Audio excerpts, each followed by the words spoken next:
Hey, Tim Cray here, Expert Power Wash, Milwaukee, Oregon. Hey, I wanted to show you guys a new truck that we just got. We're going to put the Tundra up and try not to destroy that. Pardon my squinting. It's really sunny out here in the beginning of March out here in Portland, Oregon. Let me show you guys the truck. All right, guys, here it is, 2009 Ford F-150. Got the single cab. It's just your basic fleet type truck. So we got the plastic bumpers, plastic grille, the regular steel hubcaps.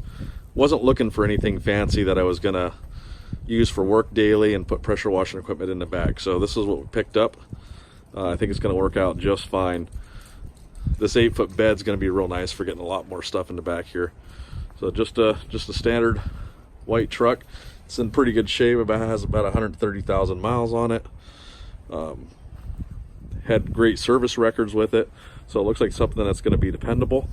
I'll show you the inside here. Man, probably a lot of you guys have seen F-150s. I mean, they're nothing fancy, nothing crazy. So I just liked that it was basic and it's going to work for what I need it to work for. So vinyl flooring. So if you're getting in and out of this, you got wet clothes on, whatever, it's not going to soak into the truck. You can wipe it out with a towel, spray it out if it gets all muddy. Do got a little bit of room back here. Just put my miscellaneous stuff back there. So probably just going to work on getting this thing decaled for now, maybe a partial wrap. We've only had the thing a couple days, so I got a couple different ideas. Possibly a System 1 ladder rack, and then finding a tank that's going to work for the back of this for my 8-gallon a minute pressure washer, and get some hose reels mounted off there to the side. It's going to come together pretty nice. So this is what we're going to run this year after I get everything moved over from the trailer and get this thing on the road.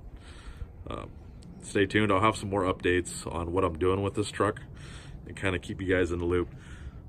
Lawrence from Power Wash and Pro's got a truck similar to this. So hey, if you're out there, buddy, just saying hello, and hit me up what you're doing with your vehicle. All right, guys, we'll talk to you later.